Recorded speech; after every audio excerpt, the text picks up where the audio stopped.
എനിക്ക് മീനിൽ ഏറ്റവും ഇഷ്ടപ്പെട്ട മീനെന്ന് പറയുന്നത് ഈ കൊഞ്ചാണ്. അത് ഈ പൊരിച്ചാലോ കറി വെച്ചാലോ ഏത് രീതിയിൽ വെച്ചാലും ഞാൻ കഴിക്കും. കാരണം അത്രയ്ക്ക് ഇഷ്ടമാണ്. ഞാൻ കറി വെക്കുന്ന രീതി നിങ്ങൾക്ക് പറഞ്ഞു തരാവേ.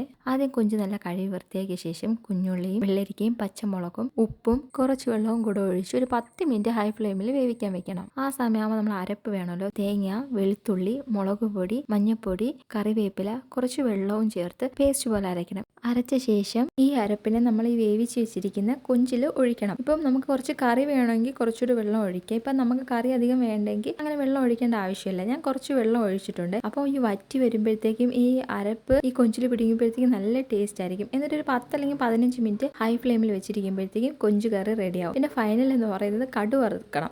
ഈ കടു വറുക്കുമ്പോൾ ഉണ്ടല്ലോ ഈ അരപ്പിൻ്റെ മണവും ഈ കടു വറുക്കുന്ന മണവും കൂടെ ആകുമ്പോൾ നല്ല മണമായിരിക്കും. അതുപോലെ തന്നെ കഴിക്കാൻ ഈ കൊഞ്ചും ആ അരപ്പും എല്ലാം കൂടെ കഴിക്കുമ്പോൾ ഒരു പ്രത്യേക ടേസ്റ്റാണ്. എനിക്ക് അപ്പത്തിനോടെ കഴിക്കാൻ എനിക്ക് ഏറ്റവും ഇഷ്ടം. എന്തായാലും എനിക്ക് ഇഷ്ടപ്പെട്ടു. അപ്പോൾ അടുത്ത വീഡിയോയിൽ കാണാം.